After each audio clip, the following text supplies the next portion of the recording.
PvP on this map, like, you know, I've seen some cannon rushes now. I know this is a good cannon rush map, but I'm kind of thankful almost that I'm not seeing one of those early probes move out. But is there anything you can tell me about what these guys particularly like when it comes to PvP? Yeah, I feel that Krystianer is kind of an odd one in this matchup as well, but maybe that's me speaking too much out of my personal experience with him. But obviously, you know, myself, I have a kind of a unique playstyle in PvP, and I like to do weird things. And I always feel that all the top EU Protosses, they just go Blink Stalkers and they get an Observer, and they kind of just try to keep track of my army. Krystianer always plays without a Robo against me, and he's one of the very few top players who does that. I personally don't think it's good. Like, I understand the benefit of it. It's like, okay, you feel like you save some resources. You have 1 or 2 extra stalkers to maybe defend and feel a bit more comfortable against random attacks. But I always feel that if you're truly solid, you're willing to spend those resources on vision, because vision is everything. If you feel like you're the better player, you can just keep track of what's happening in the game. So Krystianer likes to cut a couple corners as well. Goblin, on the other hand, Ben, he's just all over the place. I don't even know how to describe his PvP. I don't think truly anyone does. Sometimes he just makes... Like, he used to 3-gate Robo all the time, but ever since the Super Battery got introduced to the game, he kind of gave up on that, I feel. And right now, I feel it's the Wild Wild West. Like, if I can talk about these players a little bit when it comes to their other matchups, like Goblin, he's a guy that likes to, you know, find out what his style is and then try to perfect it, you know, and going through the same routine over and over. I know he loves Stargate openings, Phoenix, especially in PvT, but when it comes to PvP, I'm unsure. But Krystianer, he is a guy that, yes, he will cut every corner known to man. He is much a gambler. So I feel we very much have Krystianer that's all over the shop within regards to his strategy choices and tries to skip whatever he can. Whereas Goblin, the more methodical, trying to perfect one style and one style only almost. Goblin obviously comes off a PvP defeat against Skillus just a couple days ago. Wasn't a fantastic series. If you guys missed it and you're wondering, should I go back and watch it? It's like, no, Skillus was just very smart. He's like, I know Goblin, and I feel that some of his builds are very greedy. So I felt I could punish that. And he was right. Like, he just kind of won with 3-gate pressure game 1 and game 3. And that's kind of all he wrote for that series. It seems that Krystianer is not going to have the same approach. He will just go for his traditional Stalker Sentry expand, 2 gateway units, and I'm kind of expecting him to drop the Twilight Council. And then I'm just curious, is he going to skip out on the Robo as well? Or will he actually build a Robo in this, this particular map and this scenario? Yeah, we'll see. Because, like, as the Phoenix player, what are you necessarily looking for here or hoping to happen? Are you just hoping that you can play greedy behind this? Or, like, what transitions are you really looking for as a Protoss player? Yeah, I think Goblin actually plays Phoenix in a very greedy manner, and I think that's why Skillus was so aggressive against him and was able to close out the series in a relatively easy and straightforward manner. I think Goblin will look at this and be like, all right, it's inevitable that I am going to kill a couple probes. I don't know how many, but I will always get a few. And since I also expanded early, this is going to be fine. Goblin needs to be a bit careful here because he takes a lot of damage. I'm not even sure if I like that, getting 1 probe kill to take that much damage on a Phoenix. But I think what Goblin might go Phoenix Zealot, by the way, which is the one way that he defeated Skillus in the previous playday. Ooh, Krystianer is going for a very early Dark Shrine. And since Goblin goes Phoenix Zealot, there is a chance that Goblin will have very late access to the direction. This is quite a precarious proxy location, because if those Phoenix fly away from the natural, just kind of, you know, retreating and then accidentally fly over that Dark Shrine, could cause problems for the Krystianer at getting scouted so early. But yeah, you're totally right, Kevin. Like, does Goblin need a Robo right now? I mean, he will for the Dark Shrine. Oh, as soon as I say that, he puts it up. That's a nice, careful play by him. That is very well done, because if he didn't have it, then the game would just end. Goblin just seems to know that it's a Dark Shrine, because he even queues up an Oracle, and you would never make an Oracle here normally. Maybe Goblin saw the Twilight, and he's like, you're not researching Blink. I don't see Blink being researched. I feel like you're going DPs, and this is something that Krystianer has done against me as well when I'm playing Phoenix Zealot.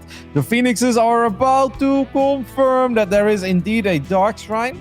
I don't think Krystianer saw that, by the way, so yeah, this is perfect for Goblin. Well done.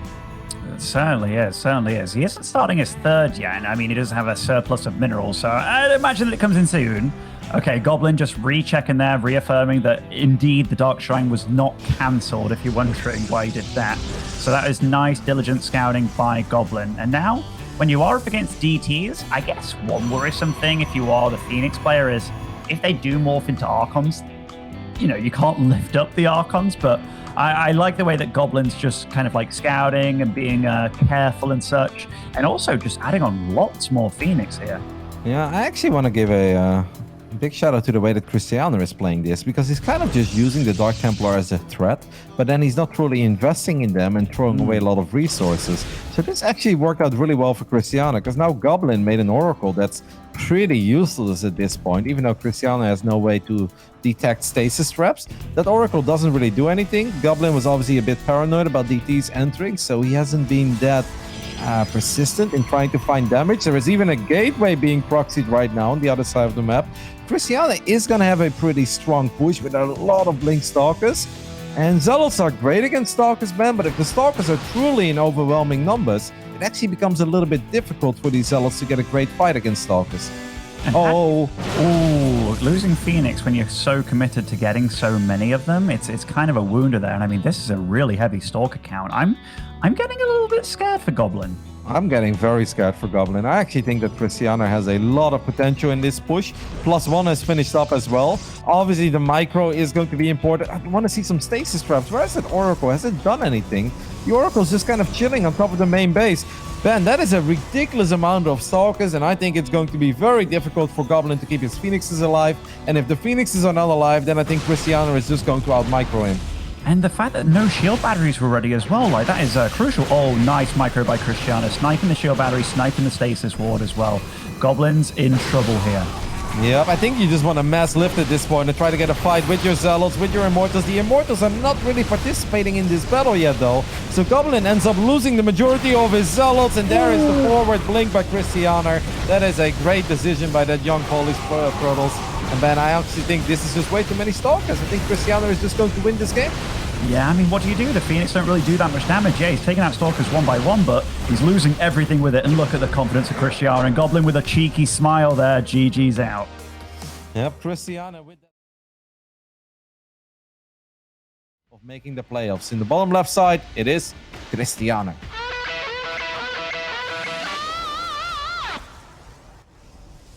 And smiling right now in real life, as we see on the webcam, spawning over in the top right as the blue Protoss, it is Goblin. I like this sneaky probe hiding from Goblin. Like, this will allow him to see when the Nexus goes up, if it does go up at all, and maybe running into the main and getting a good scout off of all the tech that's going on. But Goblin, he is resorting to the same thing again with the Stargate tech thus far. Yep, Krystianer is actually proxying a pylon on the top side. Do you think he's going to go for some gateway pressure, perhaps? Krystianer could do. He's switching it up. He's got so much gas. I almost feel like he needs to proxy. Is he going to proxy his Stargate? That'd be so well. It has to be a gateway. It must be a gateway for Krystianer. Anything else would just not make too much sense to me. Oh, I saw his like money spiking up and spiking down kind of thing. I was like, oh my gosh, is he like canceling some stuff? But okay, so when the Goblin's actually going for an Oracle here instead of Phoenix, so he's mixing up his unit choices as well. But that is a very fast hallucination, and he's going to spot the Stargate immediately. And if he looked carefully, he'd get to know what unit is popping out. But he does go back there, confirms it is the Oracle, I do believe. Oh, unless it bypassed it. I'm actually a bit worried for Goblin, because I don't know if Krystianer is going to leave a lot of units at home, but Krystianer is swapping in a shield battery in his main base, which gives me the idea that this Nexus is a bit of a decoy, right? It's just like, oh yeah, I'm expanding, nothing to worry about. Goblin does have one shield battery, but one shield battery doesn't keep you safe, because Krystianer is about to knock on his front door with 8 Stalkers. I think Goblin is in trouble, Ben. He obviously is getting a second Oracle, but he has to understand that there is nothing out on the map, or nothing in the main base, like nothing is at home, which means all of the units are about to attack you. Goblin needs to pull probes preemptively, I think, otherwise his units are just going to get one-shotted, and that is exactly what he's doing.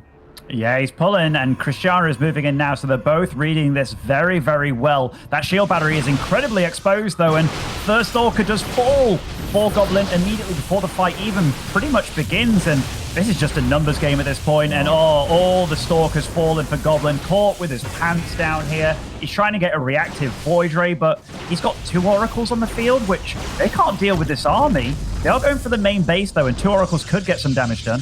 Yeah, Goblin tries to keep that army out of his main base with a pile, and now Rico is being used on, I don't know what actually, just a couple of Stalkers to keep that main mineral line safe. It's going to be probes and a Void Ray against a whole bunch of Stalkers, but the gateways of Goblin are unpowered as well. Goblin is absolutely going to lose quite a few probes here, but he's still up 5 workers, Ben. If he can just repower those gateways, it may not be that bad, but obviously his Nexus is in all sorts of trouble. Yeah, and Krystianer is actually making probes behind all this. An Immortal's out, a Void Ray's out, and quite a lot of probes to do the tanking.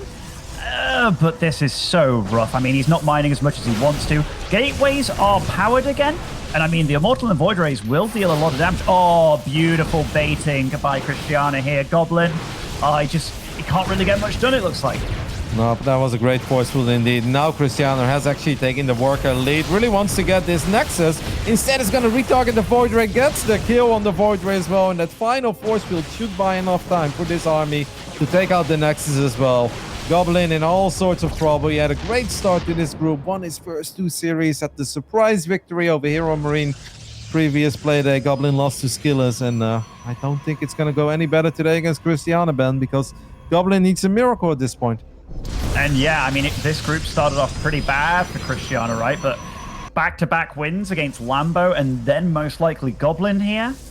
How can Goblin get back into this if there is any way? Because I feel like, he's a base down, his army isn't as good, really. Yeah. If he would have killed like 12 probes with the Oracles, I'd be like, well, maybe he can build up a better army. Does land a decent force field there, traps one of the sentries, but at this point, this is just not a fair fight. Krystianer is up 11 workers and mining of 2 mineral lines, while Goblin is only mining of 1 mineral line. Goblin going for a last-ditch effort, though. I mean, every match really matters, and it did start off so well for him. And even if he does lose this series, he's still absolutely got more than a chance of qualifying through this group stage. But this is kind of one of the matches in the mid-section of this group that you really hope to win. Yep, I actually do think it's kind of a must-win for Goblin, at least if he wanted to finish top 2.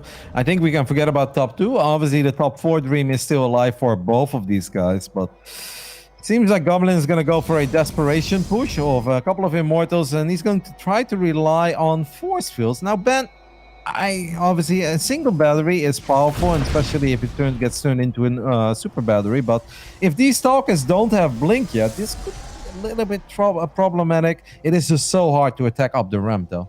And it's so many Stalkers, Kevin, like it really is. The first force fields aren't bad. He grabs the sentry, does pop the battery overcharge as well. Kind of premature by Krystianer, so panicking a little there. Trying to throw up his own Nexus behind this as well is Goblin. I think trying to play the catch-up game might be a bit of a overestimation by him. He has to do something now. Yep, it truly is now or never.